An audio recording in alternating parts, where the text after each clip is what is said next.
Era viernes. Solo me tomé una. Bueno, más.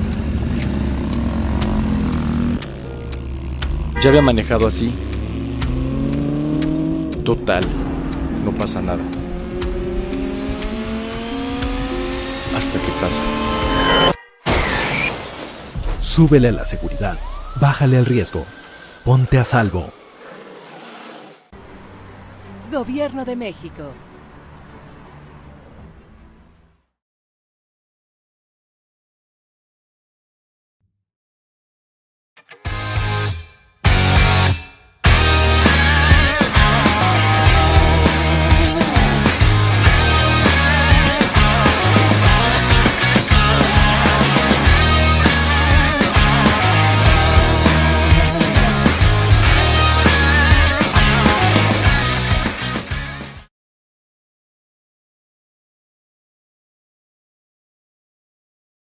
Hola, soy Darío Flota Ocampo, secretario de Fomento Turístico de Yucatán. Y yo, David Escalante, director del Fideicomiso Público para el Desarrollo del Turismo Reuniones en Yucatán. Queremos invitarlos a visitarnos en la 37ª edición del Congreso Internacional de Medicina de Urgencias y Reanimación, que se realizará del 17 al 20 de febrero del próximo año 2026, aquí en el Centro Internacional de Congresos de Yucatán. Los esperamos.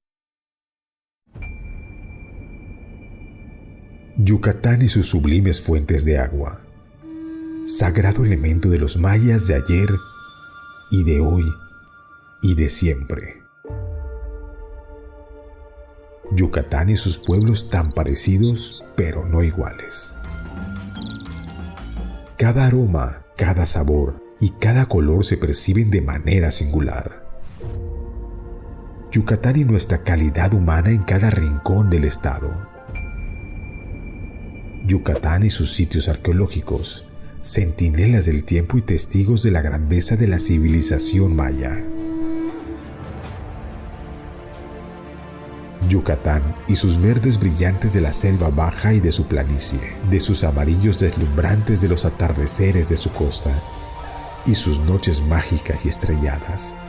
Yucatán y Mérida, la ciudad blanca, su capital, que es multidiversa, que nunca ha dejado de ser cosmopolita y que en cada calle se amalgama pasado, presente y futuro.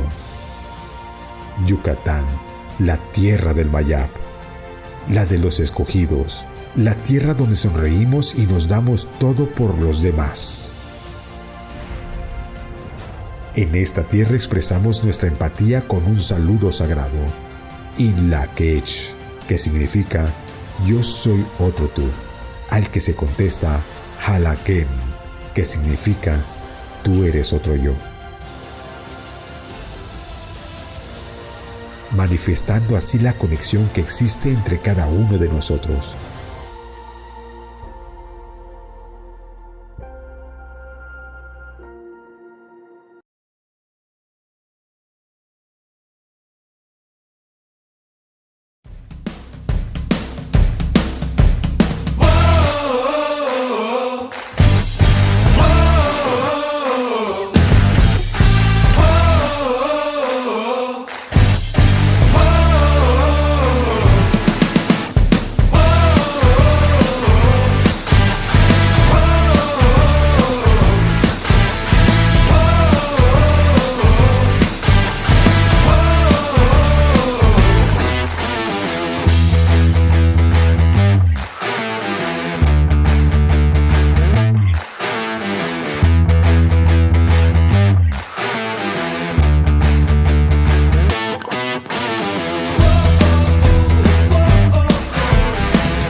Hagamos que las cosas sucedan en la Sociedad Colimense de Medicina de Emergencia, capítulo Colima.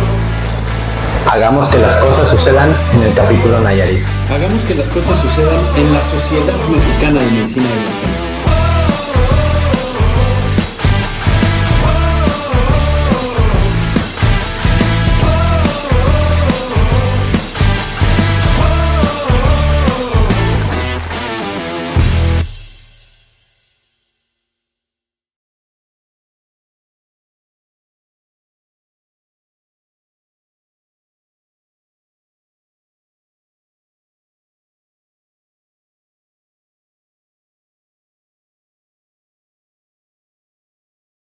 Hola, ¿qué tal? Muy buenas noches a todos. Es un placer estar nuevamente con ustedes por medio de esta plataforma.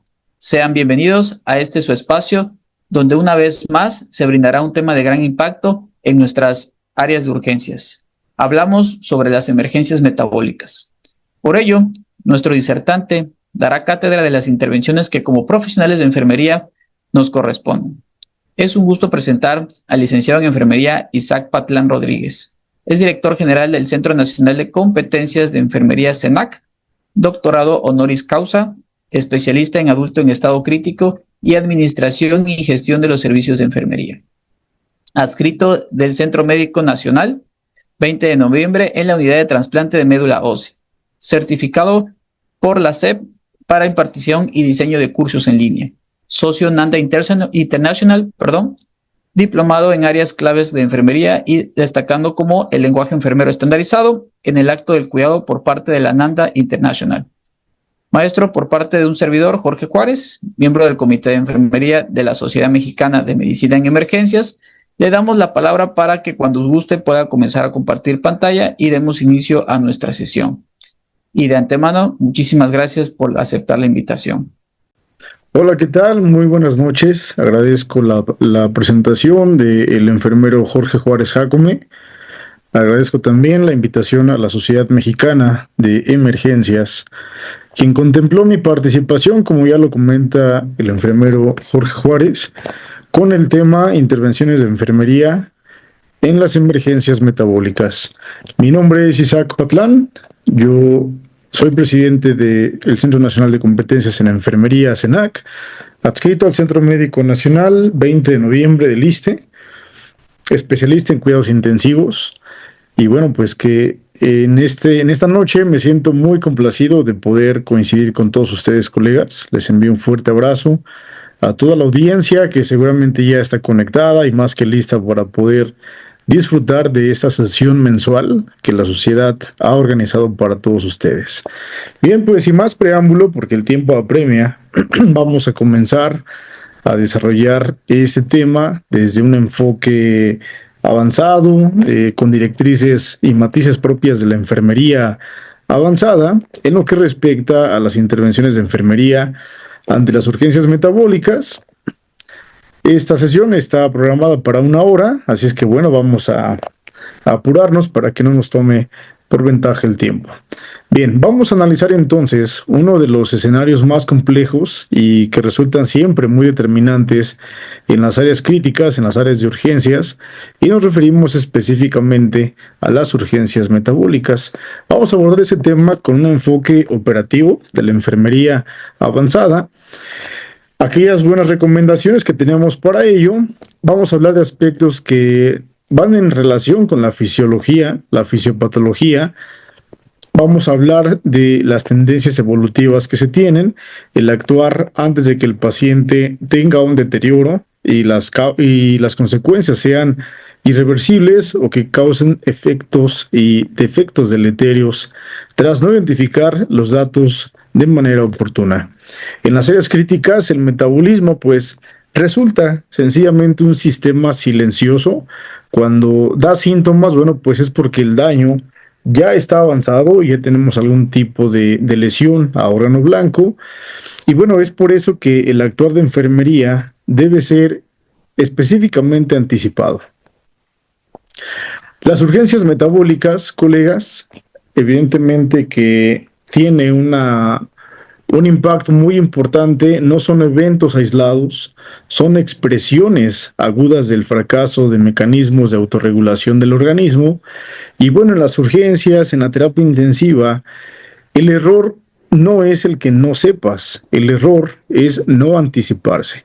Este enfoque es aplicable en múltiples escenarios como urgencias, terapias intensivas, a nivel también prehospitalario, en salas de recuperación postoperatoria y debe formar parte de las competencias esenciales del profesional sanitario. Generalmente, estas consecuencias del estrés fisiológico, ya sea la sepsis, el trauma, la cirugía mayor, la falla renal, la falla hepática, la falla respiratoria, e incluso nuestras propias intervenciones terapéuticas tienen daños y afecciones deleterias que son muy considerables y que forman parte considerablemente de un índice de mortalidad y el tiempo de letalidad. Eso significa entonces que la mayoría de los pacientes críticos van a cursar con algún grado de urgencia metabólica, lo que no siempre va a ser reconocida como tal. Por eso es que ignorar una alteración metabólica es ignorar una señal temprana de un deterioro metabólico. Y naturalmente, pues que este escenario tan complejo tiene un impacto importante en el sistema sanitario y en todos aquellos sistemas sanitarios donde brindamos atención de manera pronta, de manera urgente, tiene realmente un impacto importante.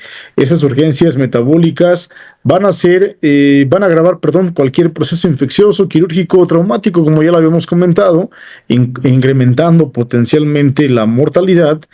Ya se había mencionado también la estancia hospitalaria, eventos adversos, el coste económico, que también representa un indicador que tendríamos que tener en consideración desde la perspectiva que tiene enfermería. La participación de tal manera tendrá que ser proactiva, tendrá que ser reactiva, analítica y protocolizada.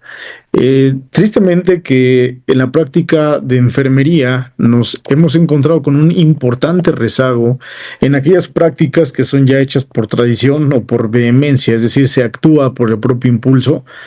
Y para la atención actualmente tendremos que apegarnos estrictamente a protocolos de actuación que estén bajo las mejores recomendaciones que se tiene, ¿sí? Para el uso de vasoactivos, si es vía periférica, si es vía central, algunos tiempos de hiperhidratación, el control de los líquidos, son situaciones que han causado mucha controversia, mucho revuelo y que naturalmente y por su propia naturaleza viene también vigente a una variabilidad importante en los criterios.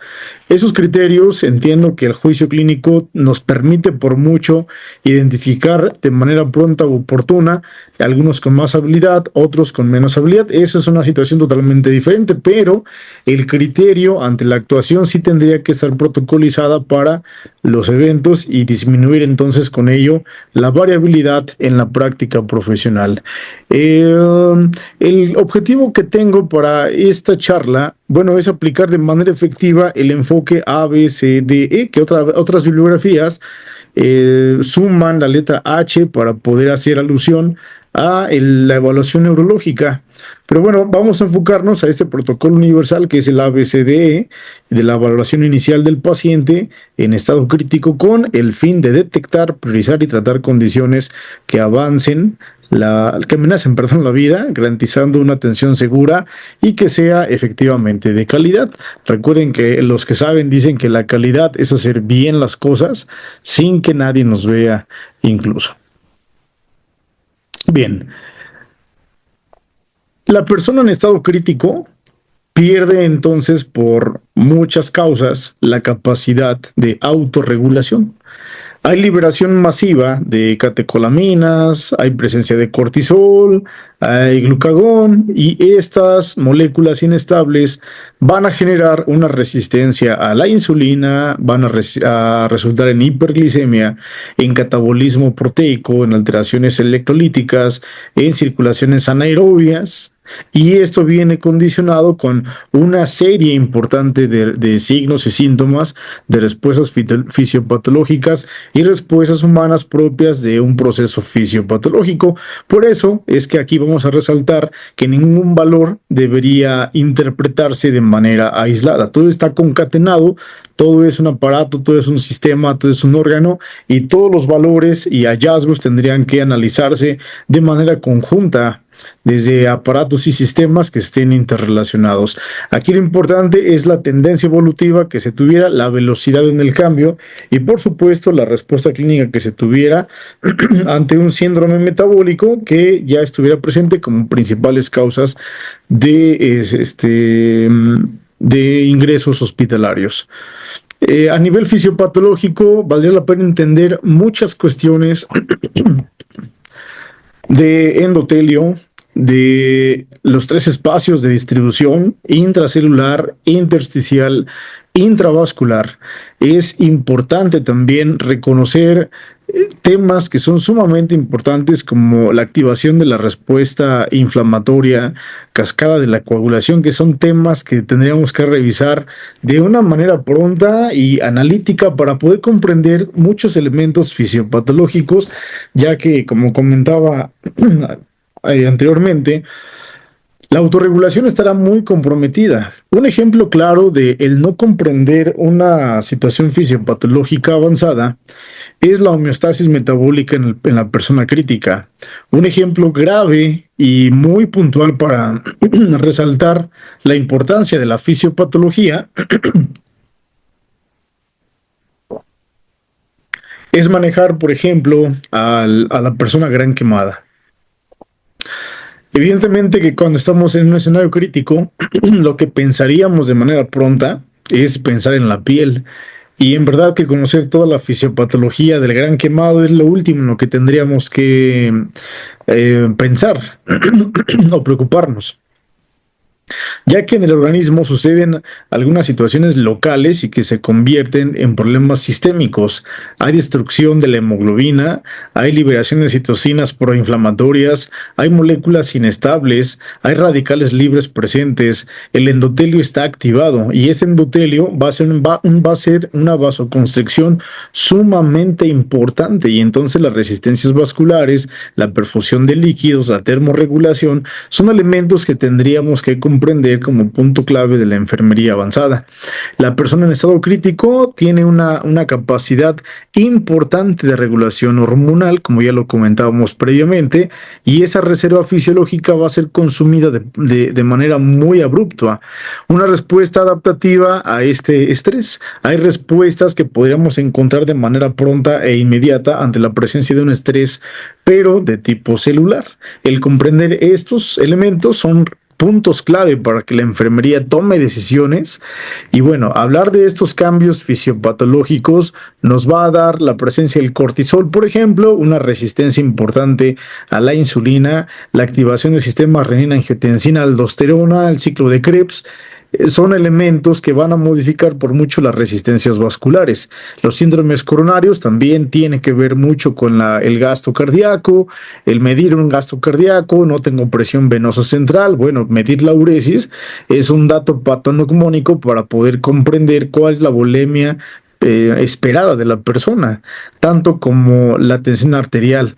Es importantísimo, y aquí cuando me dicen vamos a hablar de intervenciones de enfermería, bueno, es un abanico increíble para poder resaltar la importancia. Vamos a dar un solo ejemplo de muchos: la medición de la presión arterial. Si revisamos literatura vigente, nos siguen recordando en la actualidad que resulta determinante el validar la medición de una presión arterial, ya que una presión arterial mal calculada son indicios falsos positivos, falsos negativos para tomar decisiones. Una presión arterial media, por supuesto que nos dice índices de gasto cardíaco, tanto como la volemia, tanto como la presión venosa central, que nos permiten evaluar la precarga, la poscarga, la contractilidad cardíaca, entre otros elementos. Se han encontrado dentro de esta justificación el exceso de volumen de líquidos. Y los líquidos, colegas enfermeros, los manejamos en enfermería, y no hay una relación concreta entre un balance hídrico documental y una escala de Godet de 4 cruces del individuo. No coincide. Espero ser explícito en ello. No hay concordancia entre la escala de Godet y un balance de líquidos documental, porque si hacemos un cálculo matemático nos dice que el balance está neutro, o que hay un balance ligeramente positivo, ligeramente negativo, y aparentemente así lo llevamos. Sin embargo, la persona tiene ya edema pulmonar, tiene anasarca, tiene Godet de 3-4 cruces, entonces no hay concordancia con ello, y evidentemente que el volumen de líquidos excesivo, como lo refiere la NANDA, da compromisos importantes. Sencillamente es volemia, es función cardíaca. El catabolismo proteico, también encargado, y lo podemos ver expresado en el potencial de hidrógeno, el pH, como trastornos del equilibrio ácido-base, van a estar sumamente importantes. Las alteraciones del equilibrio ácido-base, el desplazamiento rápido de líquidos y electrolitos.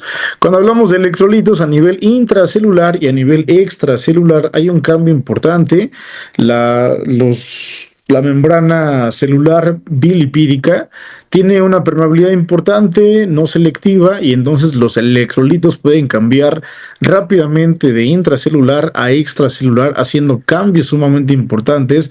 Asimismo, también la distribución de líquidos. Podemos tener un volumen de líquidos excesivo en el intersticial o en el intravascular, pero a nivel celular tener realmente una deficiencia de ATP-ASA, que es la necesidad de la célula para poder consumir y dar energía, que es justamente la intención de ATP, el generar energía, vamos a llamarlo de esa manera.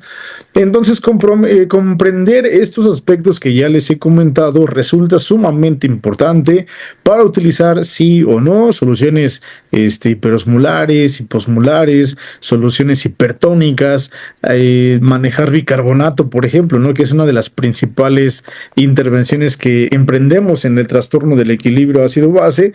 O bien identificar también cuál es el origen del trastorno, si es un trastorno metabólico o un trastorno respiratorio, tiene determinantes sumamente importantes al hablar de el origen, de dónde viene el trastorno del equilibrio ácido-base.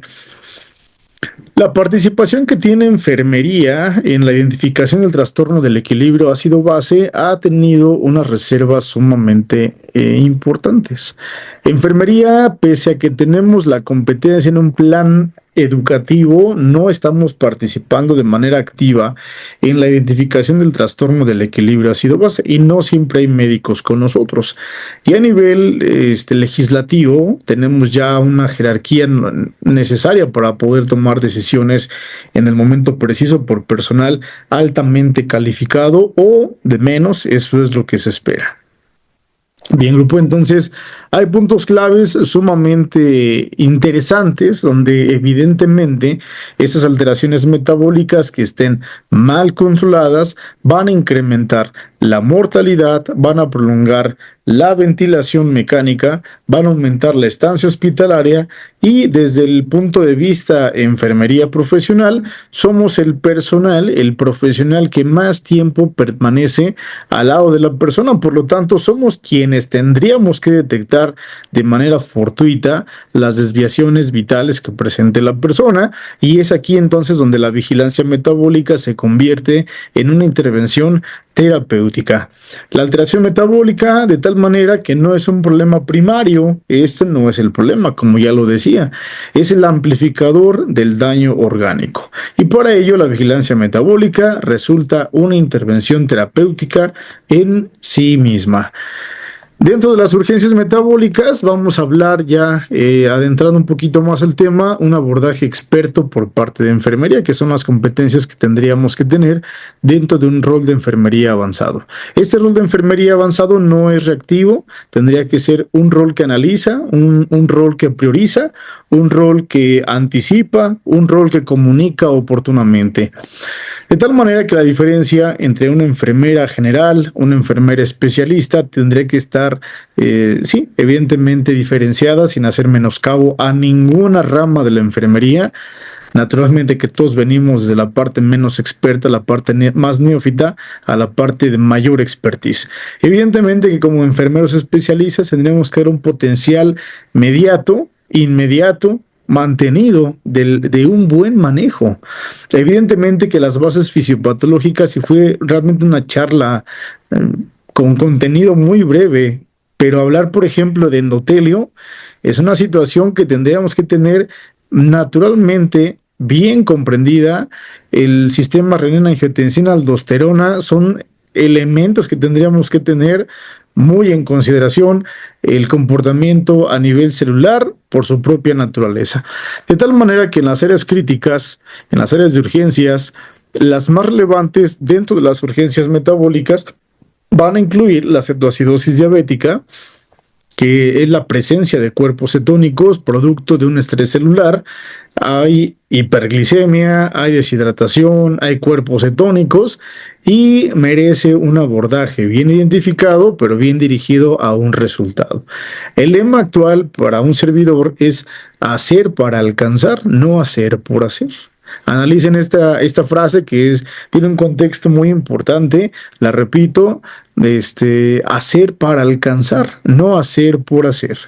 Bien, el estado hiperglicémico hiperosmolar merece también ser analizado desde el punto de vista fisiopatológico para poder comprender por qué el tratamiento. La hipoglicemia severa, las urgencias hipoglicémicas son también muy frecuentes. No traigo ahorita estadísticas, no quise desviarme del eje central. Las estadísticas son estos trastornos que te estoy comentando, los principales que están presentes en las salas de urgencias, categorizados como urgencias metabólicas. No se quedan fuera también las alteraciones de sodio y las alteraciones de potasio. ¿Por qué se están perdiendo? ¿Cómo tendrían que reponerse? ¿Cuál es la limitante a nivel electrocardiográfico? ¿Qué tendríamos que tener en cuenta? Evidentemente que las principales tasas de evento adverso van íntimamente relacionadas con el uso irracional de electrolitos y bueno, vamos a destacar entre ellos el sodio y el potasio como los número uno. Evidentemente que el magnesio, que el sulfato son electrolitos que también tienen tendencia evolutiva al error, pero hablar de sodio y potasio son alteraciones que van a activar una bomba con la cual funciona de manera natural u ortodoxa el ciclo cardíaco y el sistema de conducción. Los trastornos del equilibrio, ácido base, ya lo he comentado, y merece ser atendido desde el punto de vista de enfermería.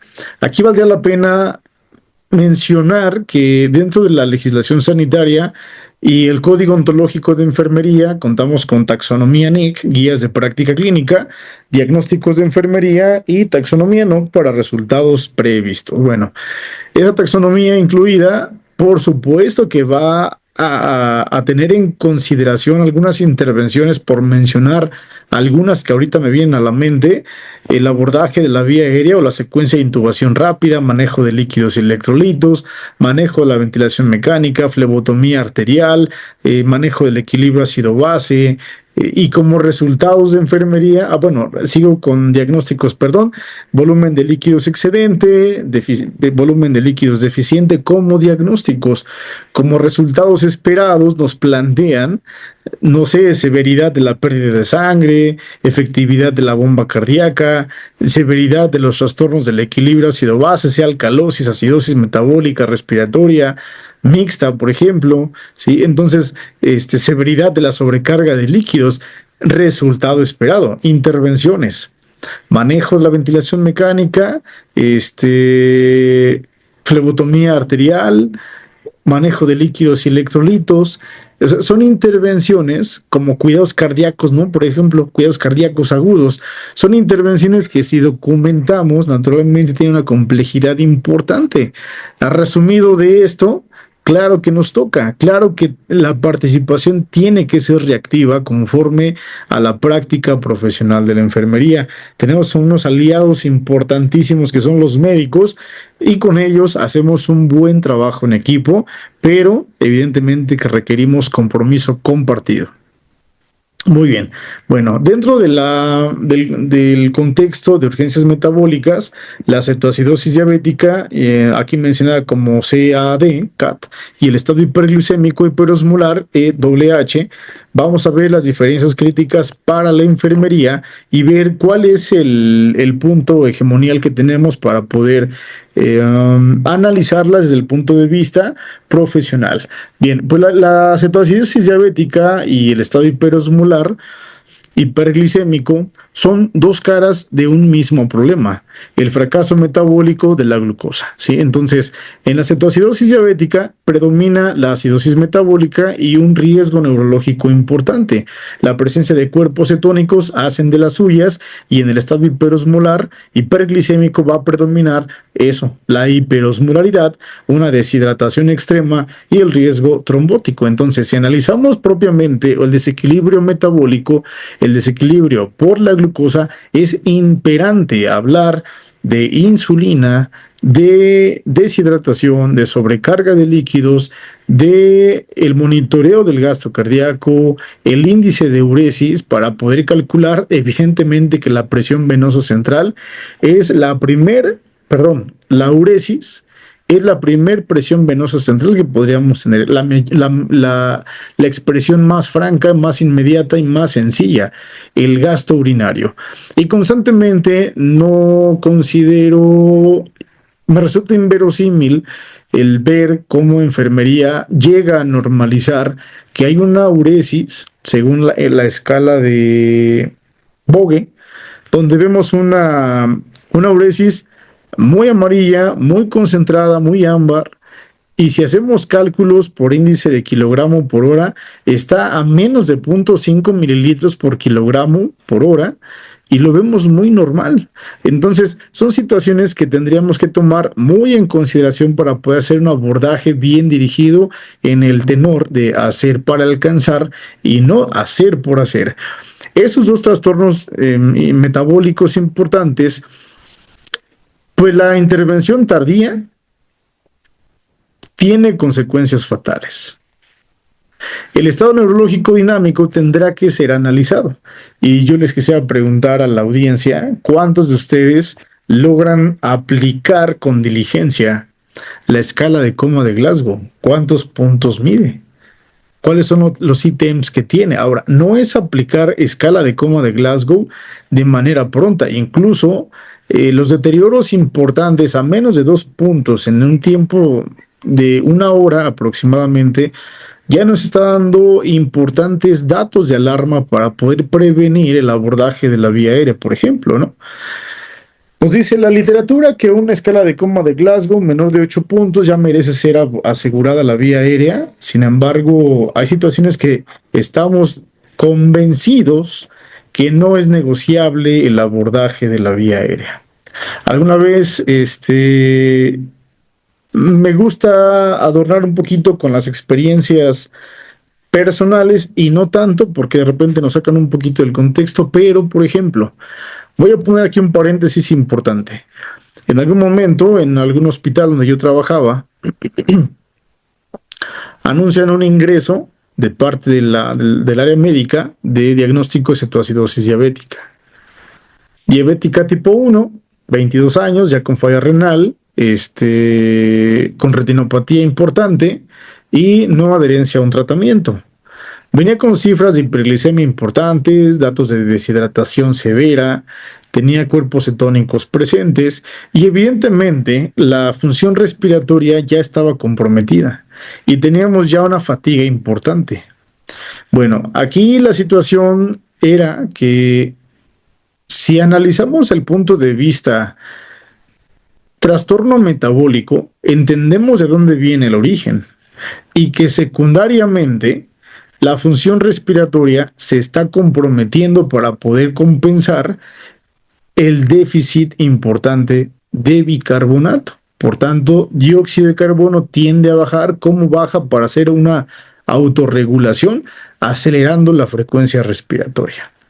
La intervención entonces, por su propia naturaleza, tendría que ir a control de la glucosa, a hidratación y, por supuesto, a la reposición de bicarbonato de manera inmediata, esperando que la vía aérea no se comprometiera más a la fatiga respiratoria de los músculos respiratorios, a un fallo respiratorio, a una hipoxia, a una hipoxemia, que son cosas totalmente diferentes, y evitar una intubación, por ejemplo, ¿no? Entonces, personaje A con conocimiento, personaje B sin conocimiento, personaje B dijo: vamos a intubar rápidamente, preparemos para intubar porque vean cómo viene respirando. Sí venía respirando mal. Sin embargo, si comprendemos el origen del trastorno, recuperar esos 3 elementos que ya he comentado, vuelvo a repetir, hidratación, glucosa, reposición de bicarbonato, podría evitarnos de una intubación. Me queda claro que si la vía aérea está notablemente comprometida, sea el origen o no, tendríamos que asegurar la vía aérea por protocolo ABCD. Se salvó de la intubación al reponer bicarbonato, bajar niveles de glucosa. No antes, teníamos que ver los niveles de sodio, potasio también, esto es determinante, y una hidratación que no nos llevara ni a la sobrecarga ni a la deficiencia de volumen de líquidos, y se logró. Ese mensaje lo comparto de constante porque de no tener el conocimiento y la habilidad pertinente y estar en sincronía con el equipo médico, enfermería no podría verse como una fortaleza importante. Evaluación de la perfusión periférica. Mucho se habla de shock.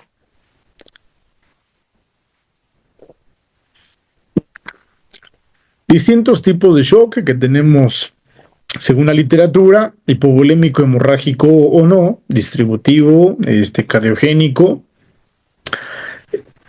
Los shocks están presentes, pero ¿comprendemos realmente qué es un estado de shock?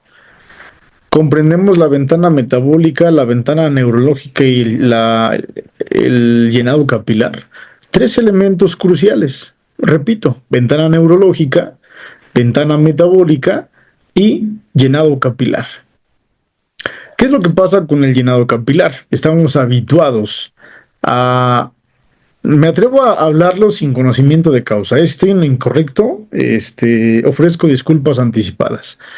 El llenado capilar, desde mi perspectiva, Isaac, estoy acostumbrado a ver 2 segundos de llenado capilar. Y hemos tenido evidencia científica de tener llenados capilares de hasta 10, 12, 15 segundos. La perfusión periférica evidentemente no está siendo efectiva.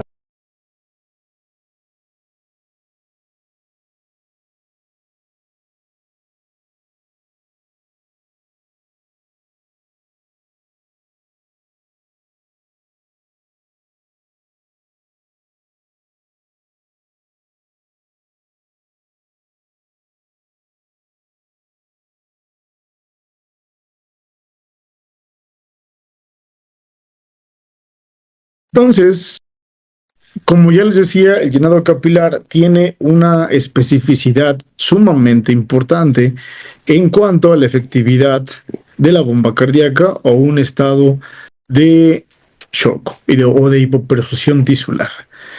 ¿Cuánto nos toma medir un llenado capilar efectivo? En milésimas de segundo podríamos evaluarlo. Exagero, ¿verdad? Pero sí tendría que... resulta muy pronto. Ahora, hay unos tips que nos dicen que el llenado capilar tendría que elevarse la extremidad y dejarla unos segundos arriba para medirla con efectividad.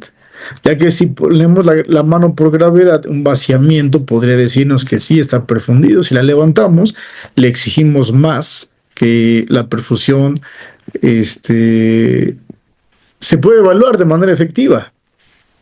Las tendencias de glucemia y osmolaridad. Entendemos que la presencia de esos cuerpos cetónicos nos dan una tendencia evolutiva a la hiperglicemia. Una de las principales causas de morbimortalidad son los estados de hiperglicemia o de hipoglicemia, y esas tendencias tendrán que vigilarse de manera muy concreta. El manejo de la insulina a porcentaje, según la literatura nos recomienda, al 3% o al 5% según la tendencia evolutiva o lo inestable que resulte la persona. La osmolaridad es determinante, por supuesto que sí, el balance hídrico hora a hora. Los balances hídricos. Nos hemos encontrado todavía con la premisa de decir: en este hospital no se mide las pérdidas insensibles. Me lo llegué a encontrar. Y las pérdidas insensibles tienen una categoría importante de complejidad excesiva y le tocan enfermería. Las pérdidas insensibles, ojalá que tengamos otro espacio para hablar de ellas, tiene que ver con el modo ventilatorio, si está en nebulizador, si está con Puritan, si está en ventilación mecánica. La pérdida insensible, que es cuestión muy aparte, si está con hipertermia, con febrícula. ¿Cómo lo haríamos? Son cálculos exageradamente avanzados, horarios individualizados, para poder cualificar verdaderamente la pérdida de líquidos y tener entonces una buena correlación horaria y clínica de la persona. La correlación clínica y gasométrica. La gasometría arterial resulta una herramienta de correlación. La clínica es lo primerito que tendríamos que tener. En algún momento estaba la persona con fallo ventilatorio y la médica residente, disculpen si mis comentarios agravan, no podía dar un paso hasta que no tuviera gasometría. Cuando había aleteo nasal importante, cuando había extrasístoles, cuando había hipovolemia, cuando había hipoperfusión tisular periférica, ella quería gasometría. Bueno, esas tendencias evolutivas tendrían que ser totalmente evidenciadas con el fin de anticipar complicaciones antes de que esas lleguen a la severidad. Tenemos entonces muchas complicaciones prevenibles si actuamos de manera importante. Esas complicaciones no vienen de la parte más sencilla. Estamos hablando de edema cerebral, que para edema cerebral la teoría de Monroe-Kelly tendría que estar bien vigente en el edema cerebral. La hipoglicemia iatrogénica, es decir, que es refractaria, que no se modifica, que no tiene una mejoría importante. El colapso cardiovascular son complicaciones prevenibles que cuando esas ocurren generalmente no es por falta de tratamiento, sino por una falta de vigilancia. Esta parte nos conduele importantemente. Por ello, pues la reposición de volumen es determinante. La expansión inicial es una medida de rescate hemodinámico. No hay mejor vasoactivo que el primer líquido que venga a restablecer. Ojo si es persona restrictiva, cardiópata, hepatópata o renal. El uso de líquidos tendría que estar bien cualificado por enfermería y nosotros somos los responsables incluso de los accesos venosos periféricos y la punción intravenosa. Enfermería, por tanto, tendría que evaluar de constante la respuesta clínica y no solamente el volumen administrado, ¿sí? ¿Cuántas veces se ha encontrado sobrecarga de volumen de líquidos de un promedio de entre 5 litros por volemia sanguínea?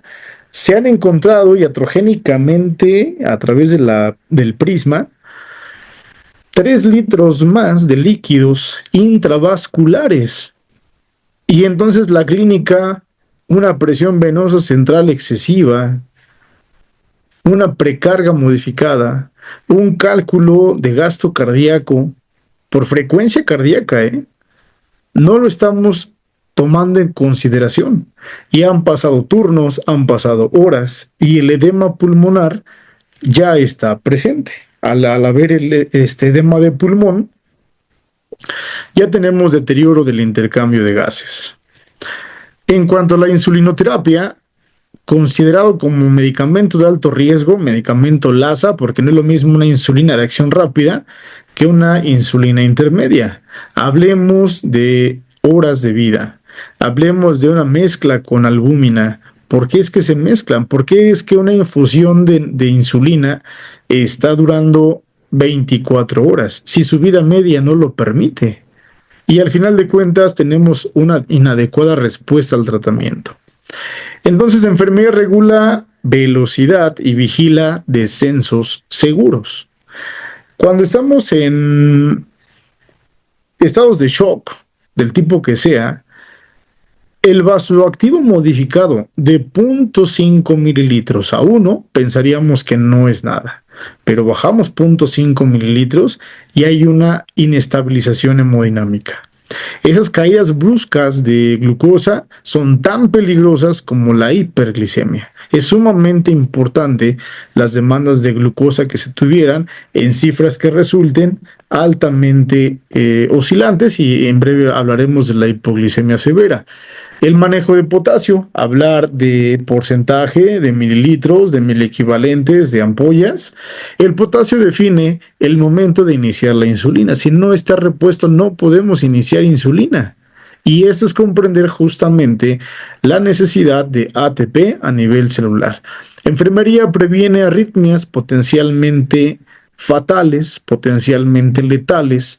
Cuando hay ausencia de alguno de ellos, el analizar electrocardiografía y o también de 12 derivaciones resulta sumamente importante. Los eventos adversos prevenibles por enfermería, ya lo habíamos dicho, es el edema cerebral, la hipopotasemia iatrogénica y la hipoglicemia en efecto de rebote. La hipoglicemia severa, entonces, en el paciente crítico, naturalmente que tiene una complejidad importante como una urgencia neurológica absoluta. porque produce un daño neuronal directo y puede ser irreversible si no se corrige de manera pronta, de manera inmediata. No espera estudios, no espera confirmaciones, se trata en el momento. Un enfoque neurocrítico. Evidentemente la hipoglicemia produce daño a nivel neuronal directo y puede simular eventos cerebrovasculares y comprender que viene efectivamente un deterioro de niveles de glucosa. Es una causa muy frecuente de paro cardiorrespiratorio no traumático, y en las intervenciones avanzadas, bueno, pues el tratamiento inmediato, sin esperar confirmación de laboratorios, como ya lo mencionábamos, el proteger la vía aérea de paciente con deterioro neurológico, la reevaluación de glicemia seriada, y no es justamente que esté indicado o no por el médico. Muchas veces a los colegas, a los compañeros médicos, no ponen la indicación, y bueno, como no está la indicación, no se hace un monitoreo seriado de los niveles de glucosa.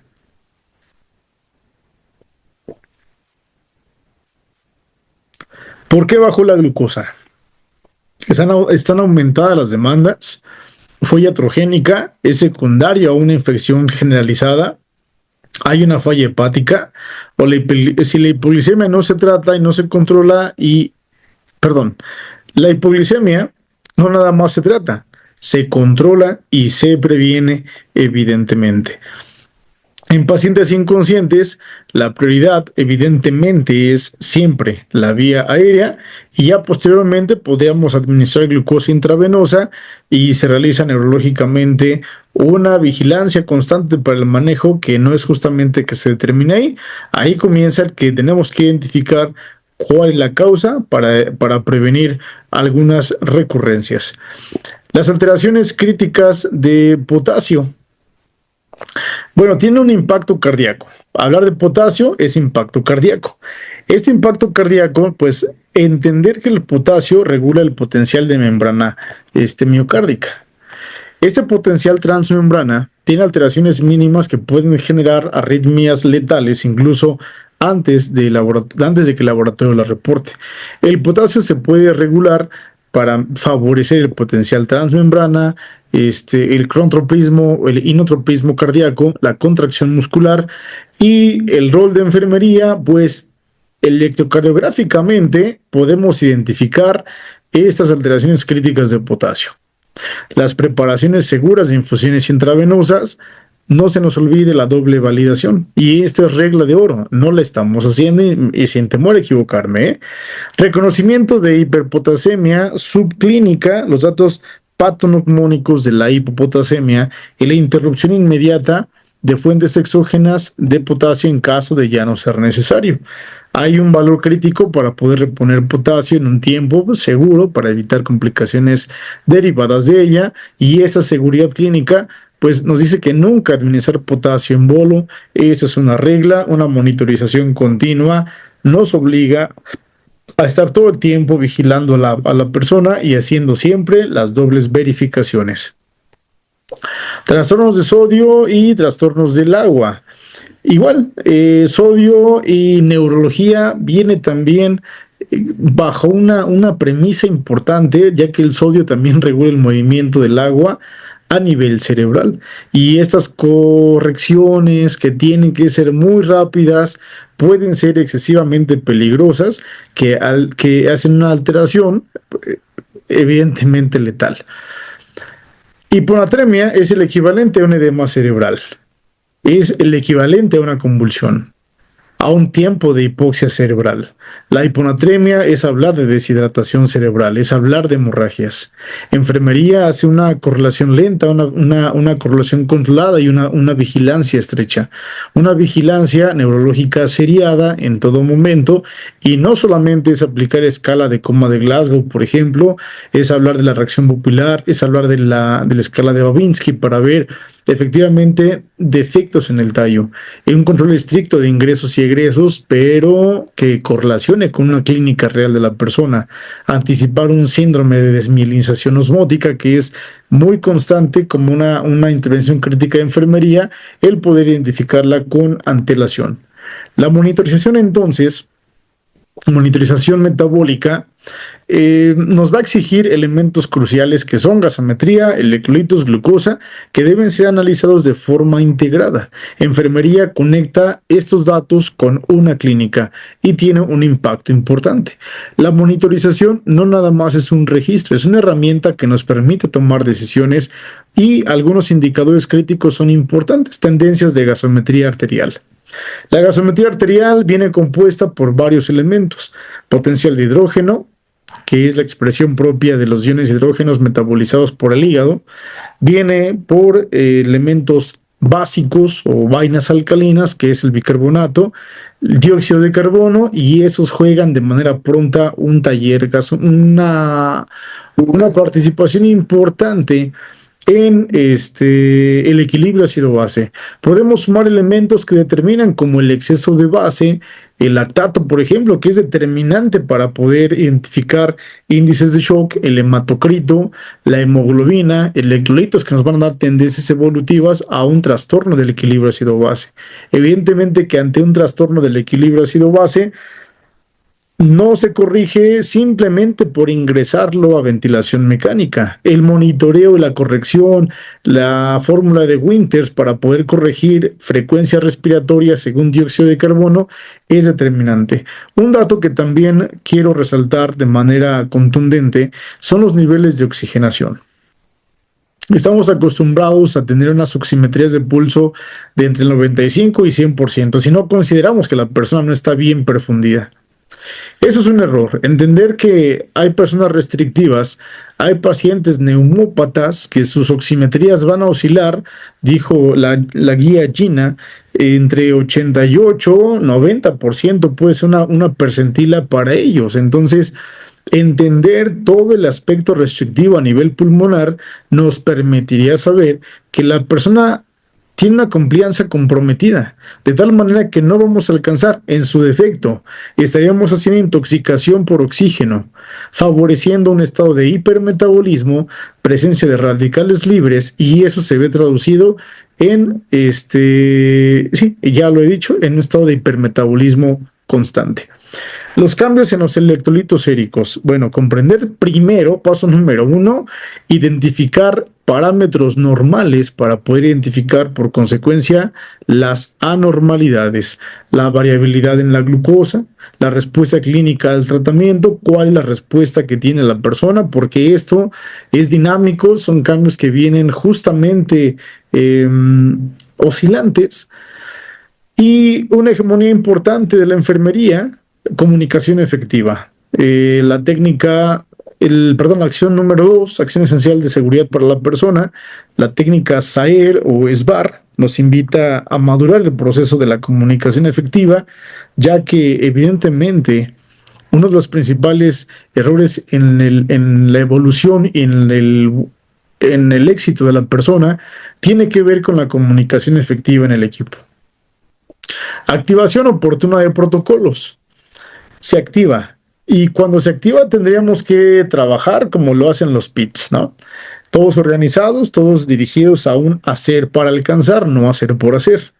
Háblese de código ictus, código mater, código cerebro, código morado, como lo puedan llamar ustedes, pero justamente esa activación oportuna de protocolos tendría que permitir el saber cómo hacerlo. Hablar, por ejemplo, no tiene relación inmediata, pero sí un tanto, que es el código infarto. El uso de alteplasa, tenacteplasa, ¿cómo se hace? ¿Realmente hay personal sanitario que tenga las competencias para hacer una fibrinolisis por fármacos? Porque son tiempos, es severidad, es letalidad, es perfusión y es reperfusión a la bomba cardíaca. La invitación importante a la prevención de errores por fatiga y o sobrecargas. Son cuestiones políticas, son cuestiones de requerimientos, de salarios, del ratio inadecuado, el índice enfermero-paciente, pero siempre tendríamos que tener una actitud proactiva para poder asegurar los resultados en un estado de severidad.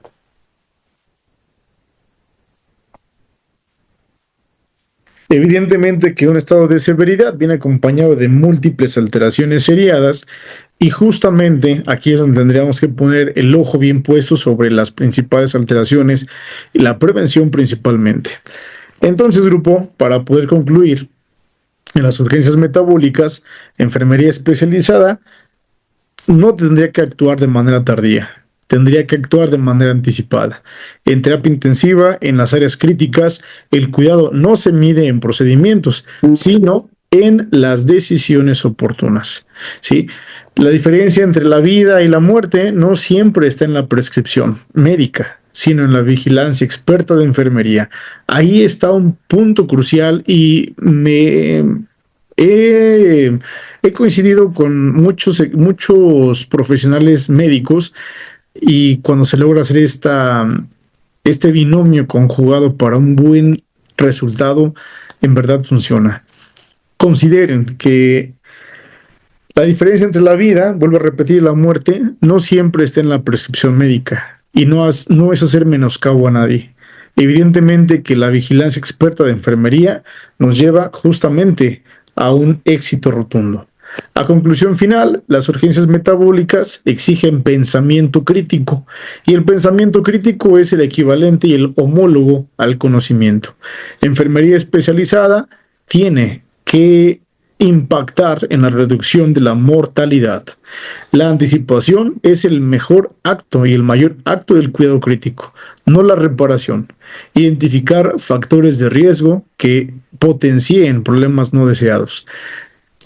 Para poder concluir y una encomienda que su servidor, colega y amigo les hace, analizar las bases fisiopatológicas, hablar de anatomía, fisiología, función celular, distribución, es realmente apasionante. Y cuando hablamos de la fisiopatología, hablar de los procedimientos, hablar de las bases fisiopatológicas, resulta por agregación cuando comprendemos realmente bases fisiopatológicas. Me gustaría que usted se lleve de tarea algo que es activación endotelial. Al hablar usted de activación endotelial, el tromboxano A2, cascada de coagulación, cascada inflamatoria, citocinas proinflamatorias, radicales libres, le va a permitir saber qué es lo que pasa en muchos de los procesos fisiopatológicos, cómo actúa un YECA, un ARA2, un inhibidor de los canales de calcio, por qué es que actúa a nivel endotelial, porque es que tenemos que reponer el potasio antes de iniciar la insulina, por qué puede convulsionar una persona por defectos de electrolitos, por qué la función respiratoria se ve comprometida ante un síndrome metabólico, por qué se generan los cuerpos cetónicos, ese estrés celular, a qué nivel se desarrolla y cuál va a ser el principal manejo. Bien, grupo, pues muchas gracias a la audiencia, enhorabuena, para mí ha sido un placer en esta hora el poder compartir con ustedes algunas intervenciones de la enfermería ante las urgencias metabólicas. Recuerden, no más mala práctica, mejor adóptense a la Lex Artis que adorna a la enfermería. Muchas gracias a la Sociedad Mexicana y por supuesto al enfermero Luis Jacome, que tuvo a bien extenderme esta invitación. Para mí ha sido un placer estar con ustedes en esta modalidad virtual. Deseo en algún momento poder coincidir y seguir aprendiendo de lo que el código ontológico nos exige. Que tengan excelente noche, muchas gracias por estar presentes y enhorabuena. Hasta pronto. Gracias, maestro, por su participación. Fue muy enriquecedor para los que están conectados el día de hoy. Y quiero aprovechar el espacio para hacerles la extensa invitación al CIMU 2026 que llevará a cabo en Mérida, Yucatán, donde contaremos con profesionales médicos, enfermeros, paramédicos nacionales e internacionales que darán cátedras sobre temas y talleres de gran relevancia de la medicina en urgencias y que estoy seguro harán una experiencia única para ustedes. Recuerden, el congreso tendrá aval por COMSLE y tendrá 25 horas de valor curricular para la certificación. Los esperamos del 17 al 20 de febrero. No olviden seguirnos en nuestras redes sociales. Saludos y hagamos que las cosas sucedan.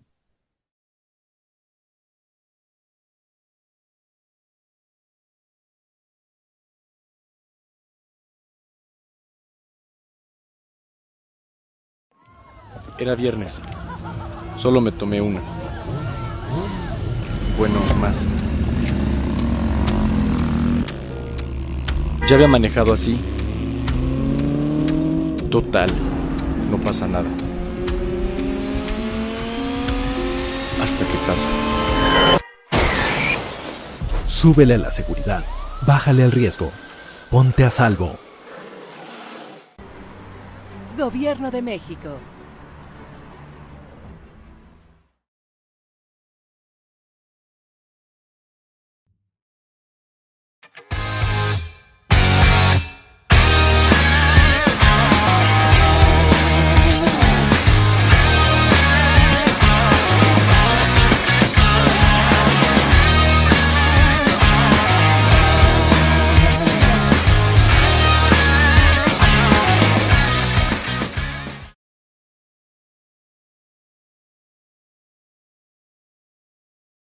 Hola, soy Darío Flota Ocampo, secretario de Fomento Turístico de Yucatán, y yo, David Escalante, director del Fideicomiso Público para el Desarrollo del Turismo Reñoles en Yucatán. Queremos invitarlos a visitarnos en la 37ª edición del Congreso Internacional de Medicina de Urgencias y Reanimación, que se realizará del 17 al 20 de febrero del próximo año 2026, aquí en el Centro Internacional de Congresos de Yucatán. Los esperamos. Yucatán y sus sublimes fuentes de agua, sagrado elemento de los mayas de ayer y de hoy y de siempre. Yucatán y sus pueblos tan parecidos, pero no iguales. Cada aroma, cada sabor y cada color se perciben de manera singular. Yucatán y nuestra calidad humana en cada rincón del estado. Yucatán y sus sitios arqueológicos, centinelas del tiempo y testigos de la grandeza de la civilización maya. Yucatán y sus verdes brillantes de la selva baja y de su planicie, de sus amarillos deslumbrantes de los atardeceres de su costa, y sus noches mágicas y estrelladas. Yucatán y Mérida, la ciudad blanca, su capital, que es multidiversa, que nunca ha dejado de ser cosmopolita y que en cada calle se amalgama pasado, presente y futuro. Yucatán, la tierra del Mayab, la de los escogidos, la tierra donde sonreímos y nos damos todo por los demás. En esta tierra expresamos nuestra empatía con un saludo sagrado, Inlakech, que significa yo soy otro tú, al que se contesta Halaken, que significa tú eres otro yo. Manifestando así la conexión que existe entre cada uno de nosotros.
Sucedan en la Sociedad Colimense de Medicina de Emergencia, capítulo Colima. Hagamos que las cosas sucedan en el capítulo Nayarit. Hagamos que las cosas sucedan en la Sociedad Mexicana de Medicina de Emergencia.